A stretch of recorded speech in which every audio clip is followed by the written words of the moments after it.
Hi, I am Chris Allaun. I am the author of the book um, Otherworld, Ecstatic Witchcraft of the Spirits of the Land, and that is uh, uh, due out um, for November 27th. And on Amazon, it'll be out here in the US on December the 1st.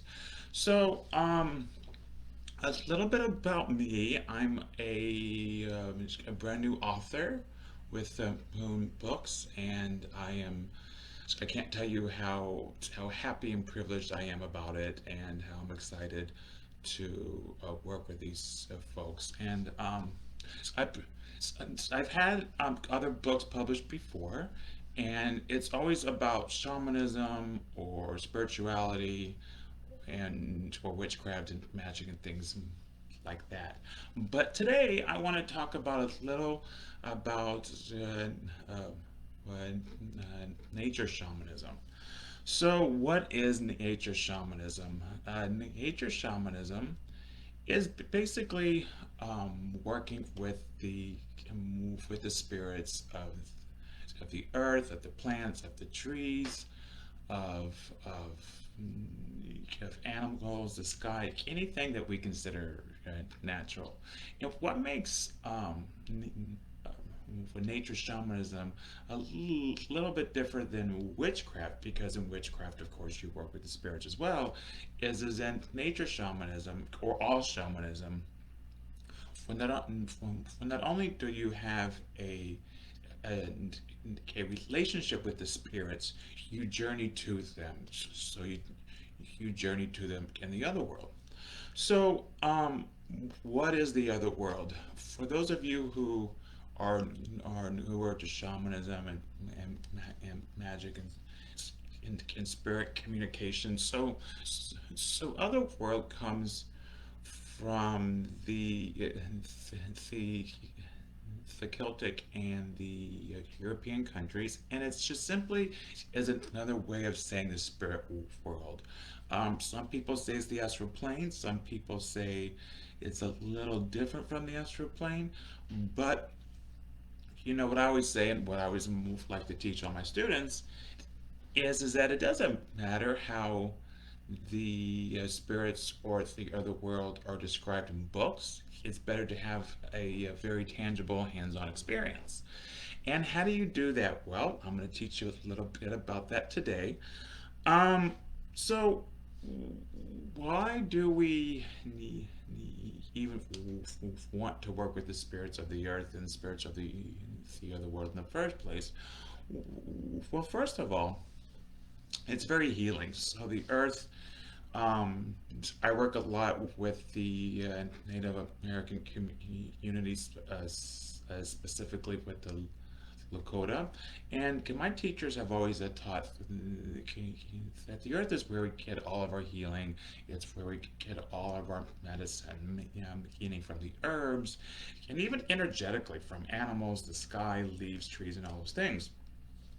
So to work with those spirits is actually very healing.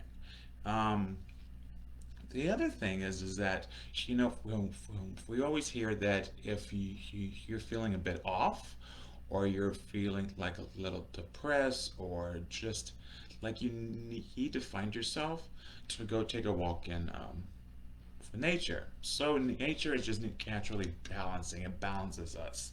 It brings us to a back of wholeness, and in energy healing, we like to say to bring back into wholeness, or to bring back into balance, because that's where healing comes from, a place of homeostasis, which means to be in balance.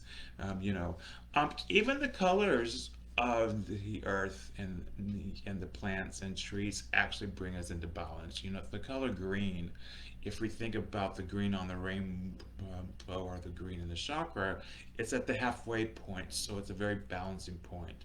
In theater, we have something called the green room, because it used to be painted green, yeah, because in color therapy, green calms you down. Green um, makes you makes you happy and things like that. So even to look upon nature, and of course your blues and browns and things like that, but even to look upon nature, and never mind the energy work, never mind the spirits, just to gaze upon nature itself is very healing. You know, how many times have you gone to an ocean or a forest or a lake and just saw it and just said, ah, now this is relaxing, and you didn't even do anything, you know?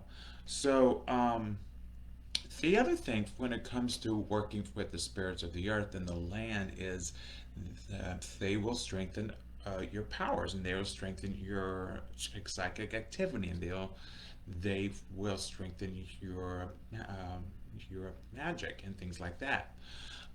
Um, so how do they do that? So how I was always trained through, I also have a background in traditional witchcraft. How I was always trained, it isn't so much about the spell per se, or so much about if you're saying the right words or saying or using the right candles or so forth. I mean, that helps, of course, but it's more important to connect with your environment, with the spirit. So, um, the witchcraft I was trained in, it is about uh, the best you can going out in nature to the parks, to the beaches, to the mountains, the forest, whatever, and connecting to those energies. Because when you connect, um, what the spirits are going to help you. And you know, I've seen it talked about where they say, "Oh, connect to the spirits of the land and draw upon their power." I don't see spirits like that. I don't draw upon their power per se. What I do is I have a relationship with them, and I ask them to empower my ceremonies or my spells or whatever I'm doing. Um, okay, so what type of spirits are we going to work with when we are working with the spirits of the land? So, I mean, there's hundreds and hundreds and hundreds and hundreds of different spirits and species of spirits and all those things. But some of the basics, we have plant spirits. And plant spirits are anything from flowers to trees to bushes to every single herb ever, um, anything that's a living plant or plant life. Um, it has a spirit. So let's talk about that for a second. Like, how do they have a spirit? How does the plants have a spirit? And it's more than just a life force. It's more than just the energy. Like we believe in the tradition I'm from, we believe that every plant, every blade of grass, every tree has an indwelling spirit, just like you do. And when you journey with them and when you communicate with them, you learn to talk to them and have a relationship with them. And the reason that's important is because whenever you are asking a a spirit for help or healing, like say for example, I'm just going to throw it out there. Maybe I use the rosemary bush for healing. So if I just pick the herb and use it in an herbal tea, of course it's healing, absolutely. However, if I work with the spirit of the rosemary bush and have a relationship, then the magic is only going to work stronger. Think about it this way: if you know somebody who asks you to save for like say $20, um, and you give it to them, because you're kind, and they come back a few weeks later and say, "Oh, hey, can you get the $20?" You're like, okay, I don't know about that because I don't have a relationship with you. I don't know you. But um, if you have a relationship with the spirits, and if I have a relationship and have a friendship, then when that person says, "Hey, Chris, can I have $20?" I'm like, "Yeah, sure, no problem."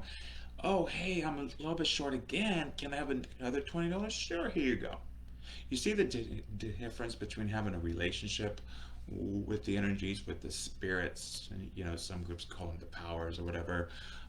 When you have that sort of relationship, it's easier for them. And plus, it feels good because I have to be honest, when I use a plant spirit for healing, um, I don't always use it in a tea or things like that. Sometimes I'll just take a little sprig of it and I'll put it in like a sachet or in my pocket, and it works energetically. But we'll talk about that in a little bit. So so animal spirits as well. So of course, animal spirits. I call it in the animal spirits any mammal, any fish, any bird, any bug, anything.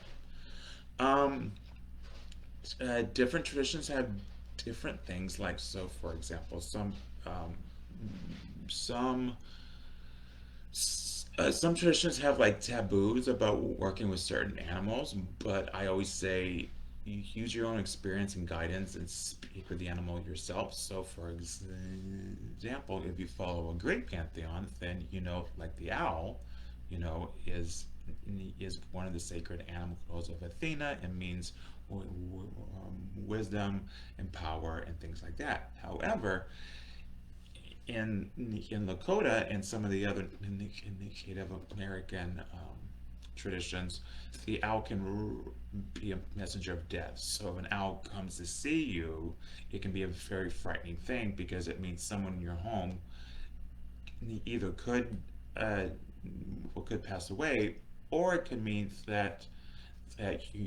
one of the ancestors has something to say to you. And so different traditions have different things. So when it comes to interpreting animals and animal spirits and working with animals, um, I think books are helpful.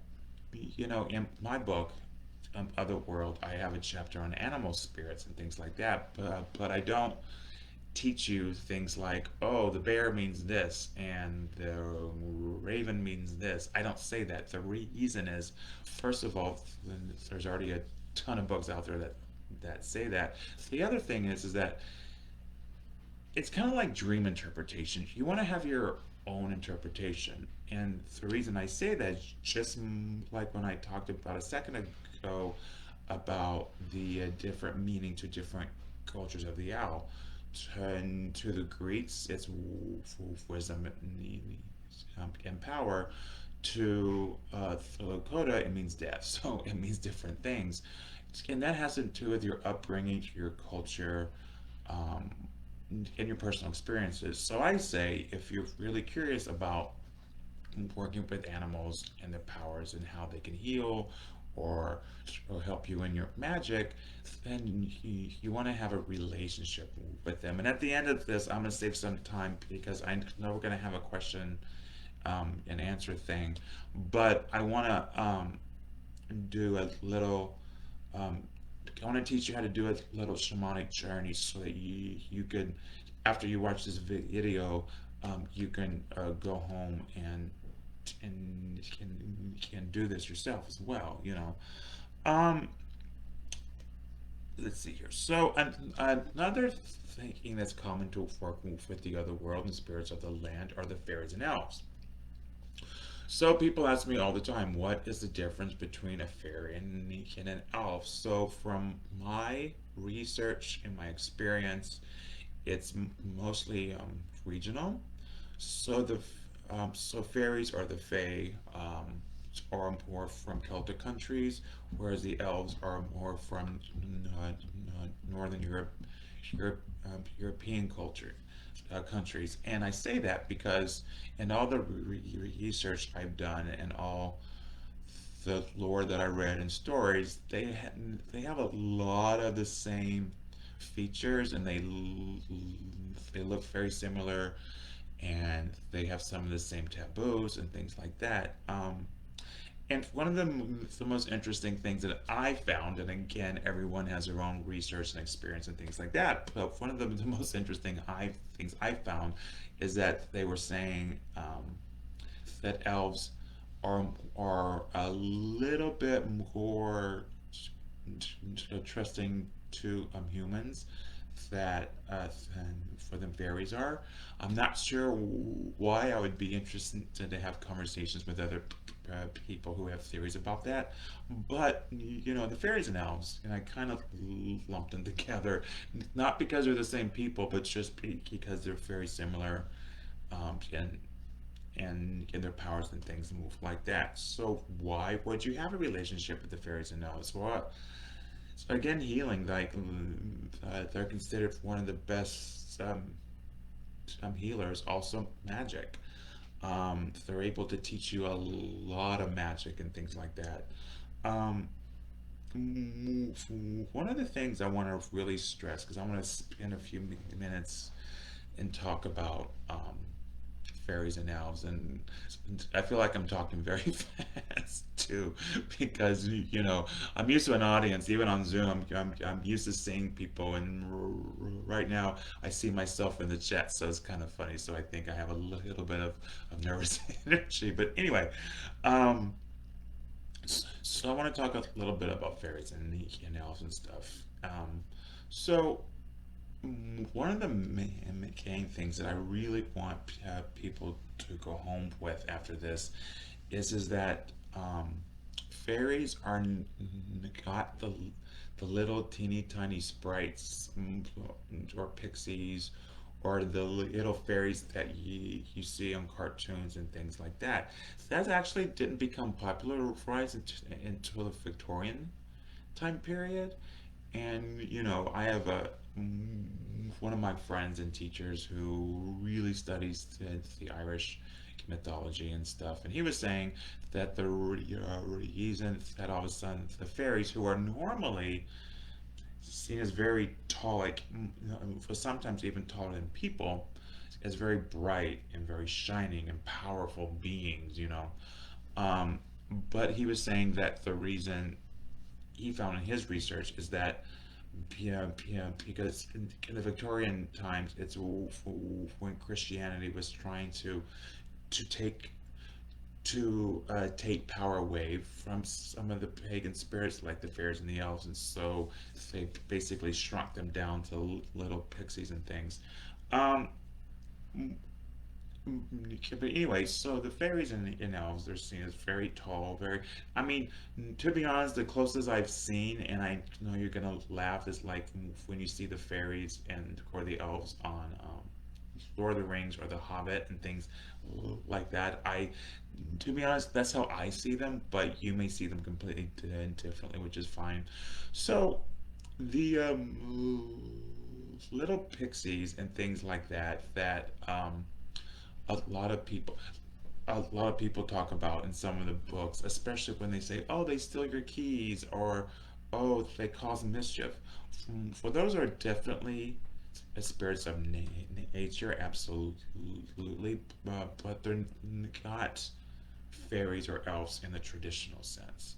Um, in the Middle Ages, I know that when Christianity really came into power, that's when they refer to all nature spirits of as elves. Like, for example, and the same thing with the fairies. So in the Middle Ages, they didn't distinguish between, oh, this is a fairy, this is the elf, this is a nature spirit, this is a pixie, this is a troll. They basically called all spirits of nature elves. So they lumped them all together. Same thing with the fairies; they lumped them all together. But when you're working with fairy beings or elf beings, they're very statuesque. They're very tall. You know, that's not to say because they're very magical that they do shapeshift, and so they can appear to be small if they so choose. But that's not how they're um, regularly seen. So, so again, why do we work with these beings? Well, because are known to heal. They are known to really help empower our magic. And they can teach you lots of different types of spells, incantations, also astrology. They can teach you herbalism. They can teach you um, how to work with the nature spirits. They can teach you how to make um, healing teas and tinctures and potions and things. So they're very good at that. So for you guys who are craftspeople, because I am not, I'm a writer and teacher, and I'm also a massage therapist by day, but I don't craft things. I just don't. However, for those of you who do, then the elves are, are the elves and the fairies are master crafters. So they have the ability to really teach you how to harness and improve your art and improve your skill. So that's also another thing. Oh, if you're a writer, so they can help you with that. They can help you with poetry. So anything that's considered artistic or creative, then the nature spirits. I'm sorry, I'm getting my head ahead of myself. The elves and the fairies are really good to have a relationship with, and they can teach you how to really master your art. Okay, so let's see here. And again, you want to have a relationship with them. So how do you have a relationship with the fairies and the elves? How do you start that process?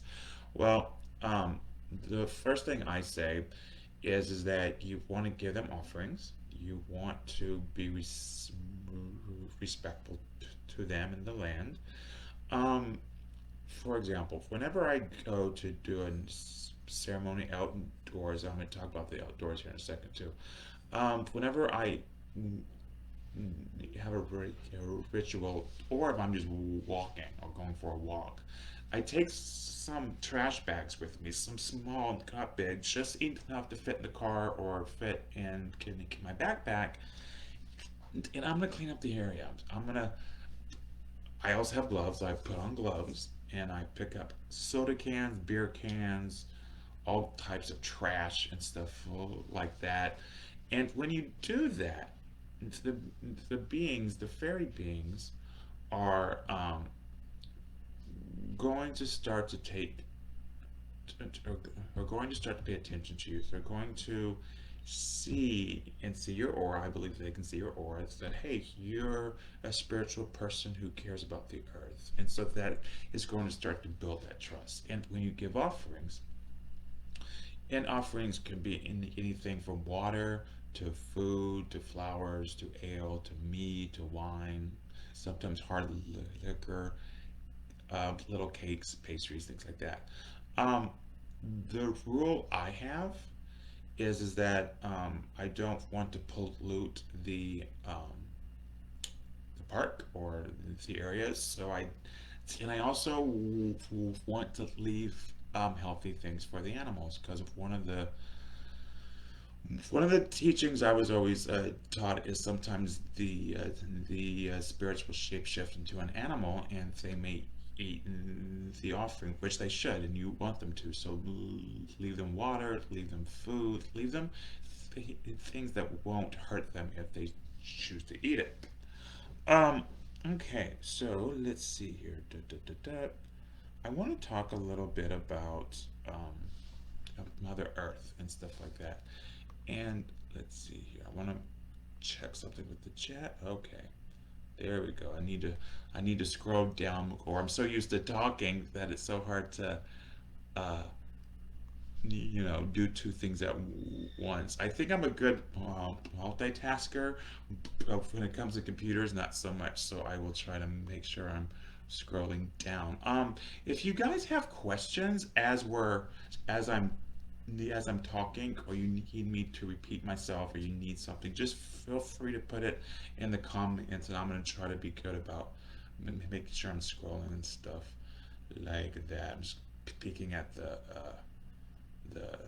the chat. Okay, so anyway, I want to talk about Mother Earth, and then we will do a shamanic little journey, and then we'll have some questions and things. Okay, so Mother Earth. So almost every single pagan tradition has a concept of Mother Earth. I know in the Lakota and many of the Native American traditions here in the U.S., they call her Mother Earth.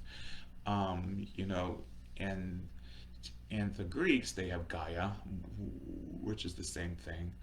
Um, and many other traditions have either some type of a fertility god or goddess, or they have an earthen god or goddess and things like that. So let's talk about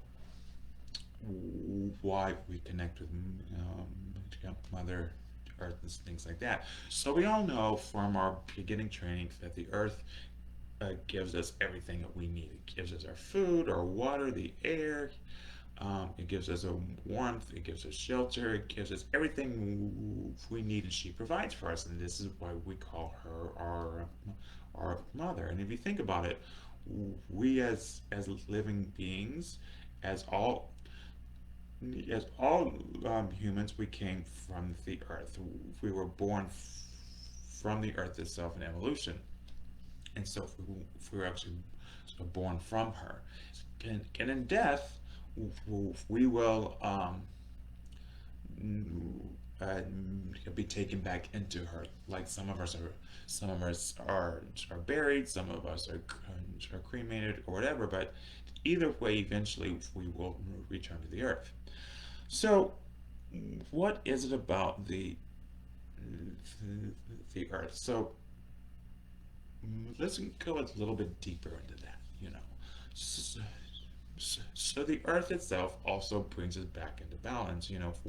One of the very first magical techniques I ever learned was to breathe energy up from the earth. And it's very simple. You just, if you're sitting or you're standing, you just visualize the heat and the power and the energy of the earth in the core and the mantle, and just visualize it, and you breathe it up into your belly, and just breathe it up. And when you do that, you can also use the energy of the earth for your magic.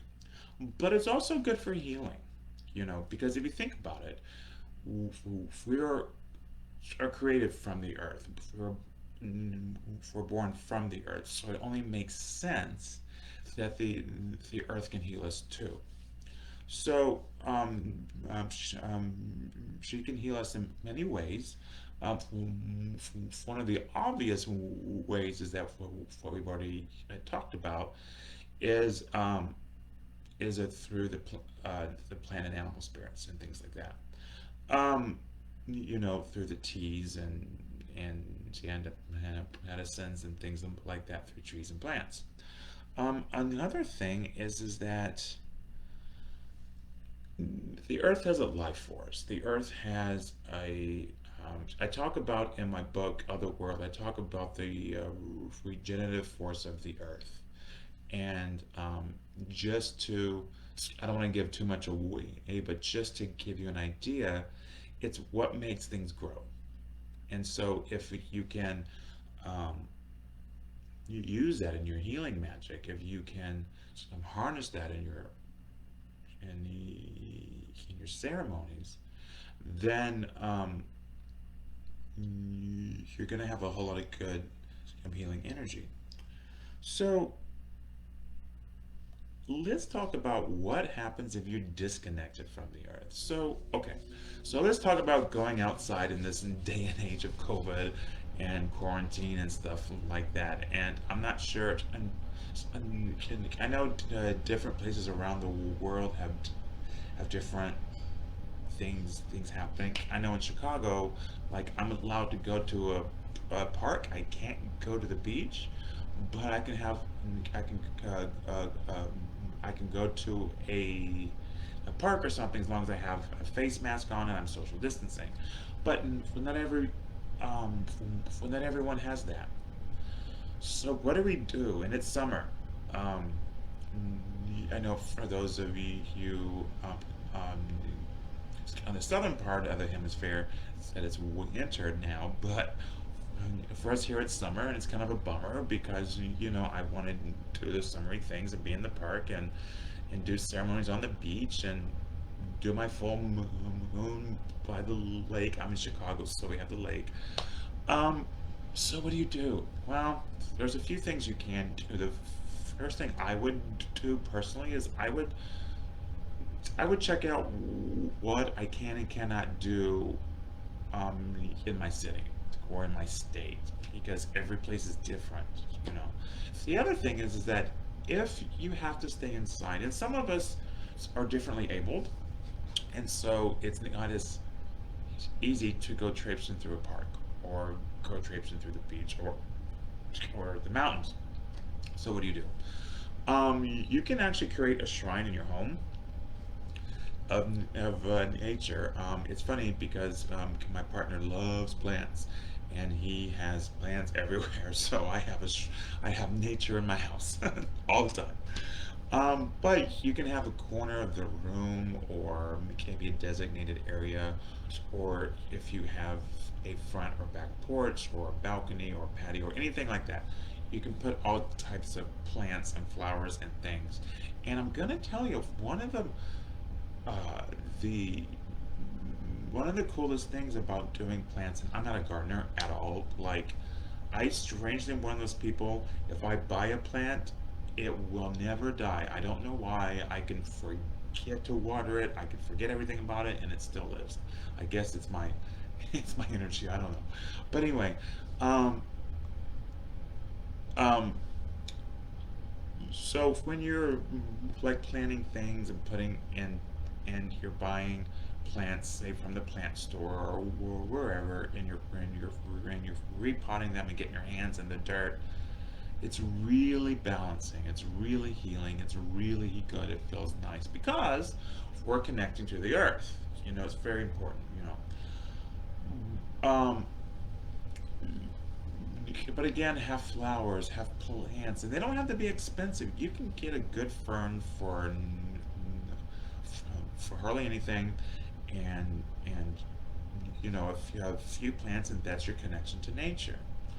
Um, I also think that through shamanic journeying, you can be in your home and do a shamanic journey, and be in the forest, or be at the beach, or be actually you can be underwater, or you can be inside a tree with shamanic journeying. And for those of you who don't know, astral projection and shamanic journeying are pretty much the same thing. You know, it's just leaving your body, and I'm going to talk about that in a minute too. Um, so what happens if we're disconnected? So I don't know about you guys, but when it was like cold here in Chicago and I couldn't go out, and we're under quarantine anyway, you kind of, I do have all these plants at home, but I still wanted to go outside, and so I was a little disconnected. So what happens when we're disconnected? Well, what often happens is that we just feel like we're off. You know, we feel like we um, just need something. You know, and it's our attachment to the earth that we need. Um, Sometimes this happens if we're in a quarantine, absolutely. Um, but it also happens if we're not eating enough plants, so enough vegetables. And I am a meat eater. I am not vegetarian, and stuff like that. But to have a good connection to the earth, not only do we have to be a part of the earth and be on the earth, but we have to eat the plants of the earth too. Let's see here. And the other thing that we become disconnected from the earth energies is stress, and and not being connected to the ebb and flow of the earth. So what's that mean? Well, honoring our Sabbaths.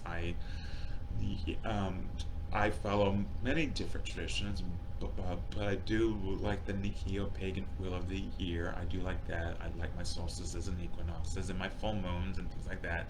So I'm trying to follow the ebb and flow of the earth. Um, so that helps.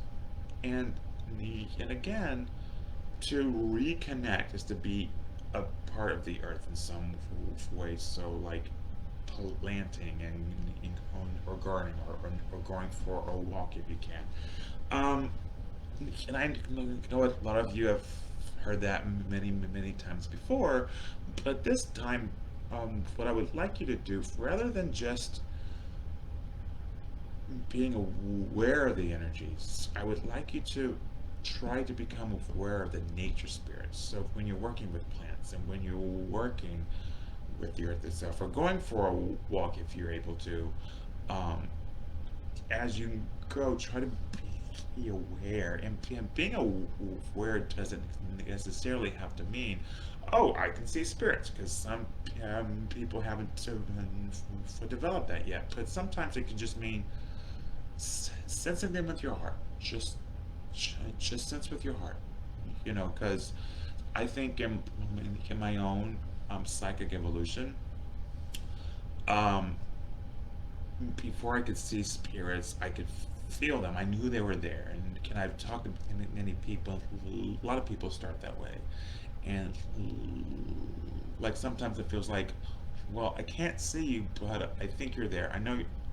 Yeah, I'm pretty sure you're there. That's a great place to begin. Okay, so before I run out of time and stuff, I want to do a little um, shamanic journey for you. And if you don't have time to do it now, I'm sure you can watch the video later on and you can do it. Let's see here. I brought my drum. And I have a drum beat for you. So we're going to do a little drum beat for you. And I'm just going to walk you through it, okay? And again, if you don't have time to do it in the cow, don't worry. You can come back and watch this video later. Or you can do a friend request for me, or join my professional page, Chris Allaun, author, teacher, healer. Okay, so close your eyes and take a deep breath. And place yourself in a place of doing something sacred, doing something holy, doing something magical. And breathe in again. Place your hand over your heart.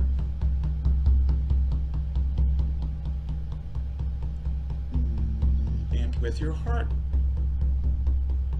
connect with the heart of Mother Earth. Just visualize, or just have a feeling that your heart is connected to the heart of Mother Earth. And feel the heartbeat.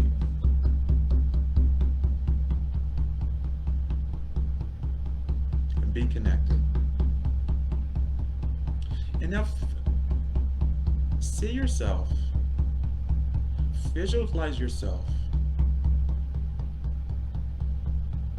standing on the earth, and a tunnel deep underground opens up. See yourself jump into the tunnel and go down deep into the earth.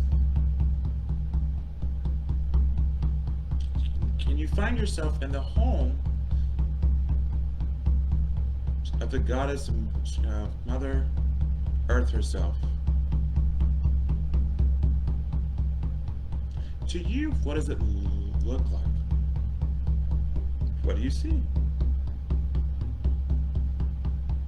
And then you see Mother Earth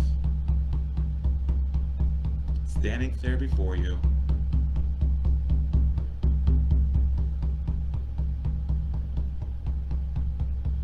Speak with her for a while, a short while.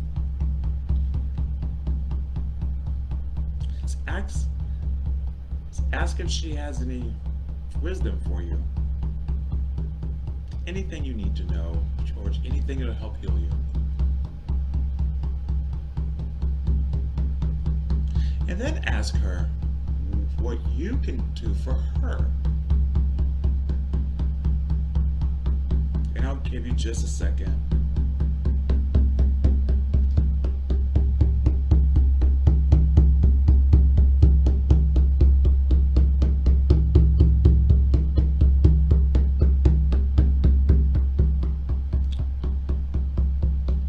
Take a deep breath and bring yourself back to the physical plane. back to your body. Take another deep breath. Bring your consciousness back.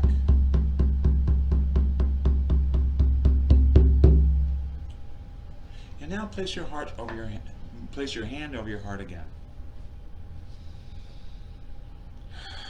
Then send up Mother Earth a beam of healing energy. And we do that because this is the offering we're giving her today. And anytime you work with the spirits of the land, or any spirits, the ancestors, the gods, the fairies, the elves, always give some type of offering. And I know I've been in the park sometimes, and I'm like, and I've been inspired all of a sudden, like, I really want to do a journey with the fairies. And so I'll do something similar that I did, just now. And then I'll speak with them or whatever I'm doing, and then I'll realize, wait, I don't have an offering with me. So I give them healing energy. I give them energy from myself and who I am and stuff like that. Because when you give an offering, in heathenism we say a gift demands a gift, and it isn't so cut and dry as that. It's like, oh, I give you this, you give me this. I mean, it is, but what it actually means is that it's energy exchange. It's a cycle. I send you healing and love, and you send me healing and love. I give you a gift, you give me a gift. You give me power or wisdom or healing, I give you an offering. That's why we do that. And going back to building those relationships and building trust, then that's a great way. And one of the things I want to say is, don't become too caught up on the offering itself, because just like I said, I've gone into the forest and didn't have anything, so I gave him healing energy. But you can give water. You can give. You can do some research and see what the traditional offerings is, because for like fairies and elves, it's things like bread, honey, wine, meat, alcohol, meat sometimes, and things like that. Flowers, but whatever feels appropriate to use a good offering. And anything you're gonna leave, like outside, because sometimes I'll be indoors and I'll give an offering to the elves indoors, but if I'm inside, I'll make sure that any foods that I leave, that it's okay for the animals to eat and not get sick and things like that. One of the funny thing is, the squirrels here in Chicago are kind of fat sometimes because they dig in the trash. It sounds awful, but it's true. And so you'll see this. It was the funniest thing. I saw this a long time ago. I saw the squirrel run across the sidewalk with a piece of pizza, and it was hilarious. But I say that because ideally, when we leave offerings, we want to make sure it's healthy. So a good offering, birdseed. A good offering, like food for the squirrels, things like that. Okay, so we are almost at about about 44 minutes into it. So I want to see if anyone has any questions about what we talked about today. Here, I don't want to press the wrong button here, but what we talked about today, or any questions about me or the upcoming book. Once again, the upcoming book is called Otherworld. I'm trying to make sure it's in the camera correctly. It's called Otherworld, Ecstatic Witchcraft for the Spirits of the Land. Lucia says that she's seen squirrels with a huge slice of pizza too. It's hilarious, and you're thinking, I know it's delicious, but it's probably not the best thing for you. Okay, so I'll have about 15 more minutes, and so I will definitely keep an eye on the chat. But while we're doing that, let's talk about the subtitle, Ecstatic Witchcraft for the Spirits of the Land, and what that means and why I chose to name the book that way. So, and I keep saying I do a whole lot of traditions, and here, hold on, let's see. So Rachel says, fantastic talk, thank you. Do you connect with the spirits when in the middle of the city or town as opposed to the forest? That's a great question because I live in Chicago proper, so I'm not in the burbs or in the country. I'm in the city. However, I'm lucky because I'm actually far enough downtown that we do have trees and we have the lake and things like that. So I say as long as there's nature, you can connect, right? And so if there's one tree or one bush, but if you think about it, the air we breathe is nature, so as long as you're breathing and connecting with the air, that's still nature, and you can see the sky. Um, like I lived in Manhattan in New York City for a year, and one of the things that was kind of troublesome for me is that it is all concrete and pleasure in Central Park. So I had to make do. So I would find the only like little parks and trees I could and just make do. But I was also 25 then, and I'm 45 now. Lord, that was 20 years ago. But anyway, um, I try to connect wherever I am and just move. Like I say, if I'm in a high rise downtown, I can still connect with nature because I can shut my eyes and visualize myself there. And as we know, in magical practice, energy follows thought. So what that means is that because I close my eyes and think it, I'm there. Um, and how shamanic journeying or how astral projection works is that as long as you try to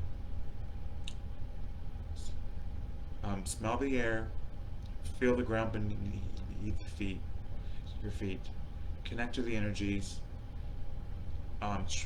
see what's around you, and also hear what's around you, like the birds and things like that.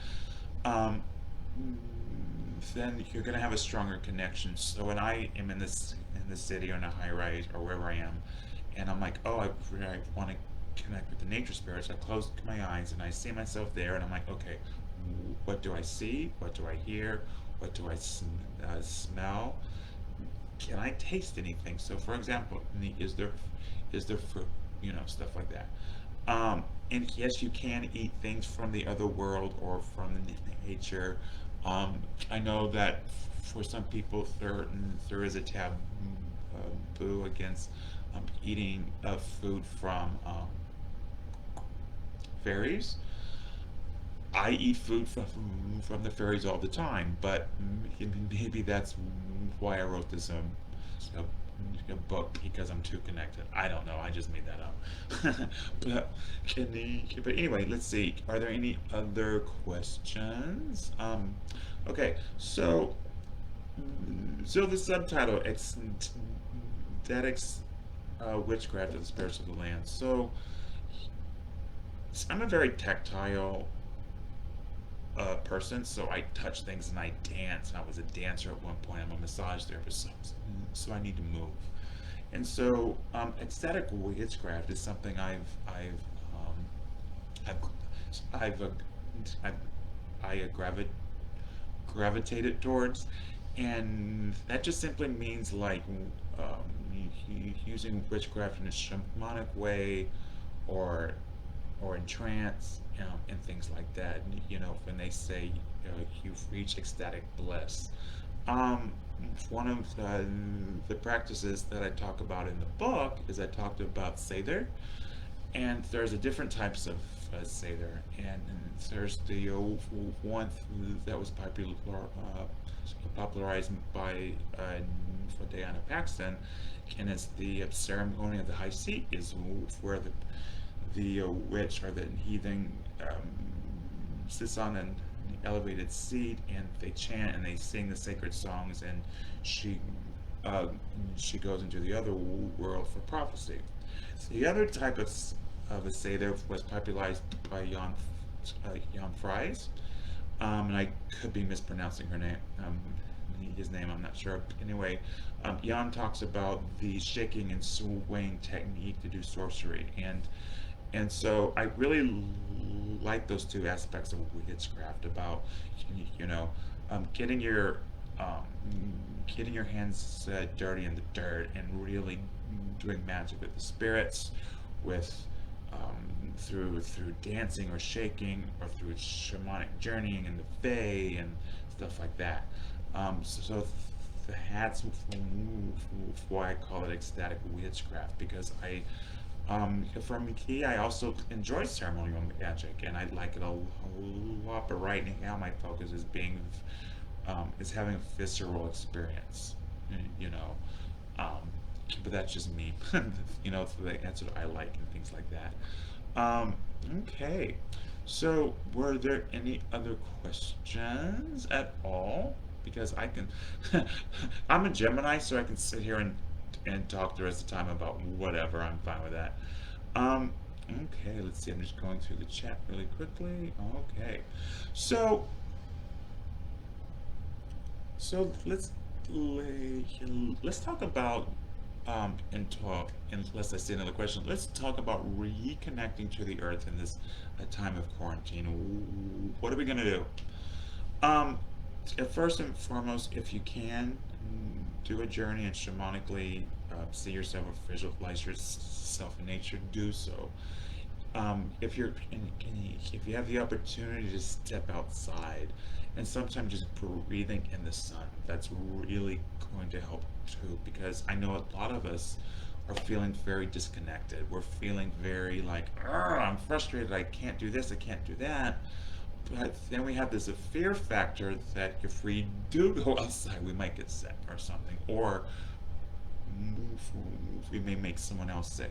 And so I know there's a whole lot of anxiety with that. Just like I said, one of the things you can do is get some plants. You don't have to spend a whole lot of money. I know when I lived alone, I had aloe plants and ferns and just like very inexpensive things that I could just buy for to have my like home nature shrine and things. And if you like, you can put things like stones in it and crystals and things. If you live in an area that you can find rocks, like small rocks to put in your shrine or crystals and things, um, that'll be a good way to connect. And the other thing is to get as much air, get as much sunlight as you can, um, and and I find that a Zoom and things like that. Okay, so Lucia says, what are the best fairy plants? So, okay, there's different schools of thoughts about that. So, I mean, yeah, people ask, well, so a fairy plant is something that the fairies are attracted to, or something that is sacred to the fairies, like hawthorn is sacred to the fairies and rosemary and things like that. However, I have found I'm here in Chicago and in the U.S. So I don't have hawthorn trees in my backyard. I don't have a backyard, but I don't have hawthorn trees in the park, whatever. So once again, what I would say is you use your intuition.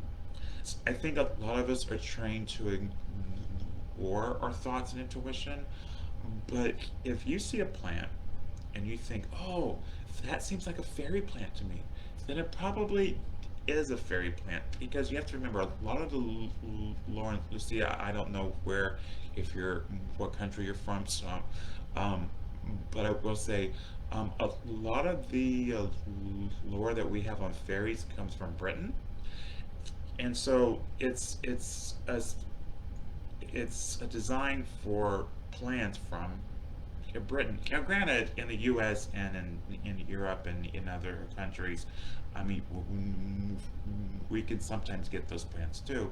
But my biggest thing is, I would say, whatever your heart says. I'm gonna teach you a little trick here. I use this for everything. So you're thinking, is this a good fairy plant? I'm not sure. Open your heart chakra. Connect with the idea of fairies and what that means to you.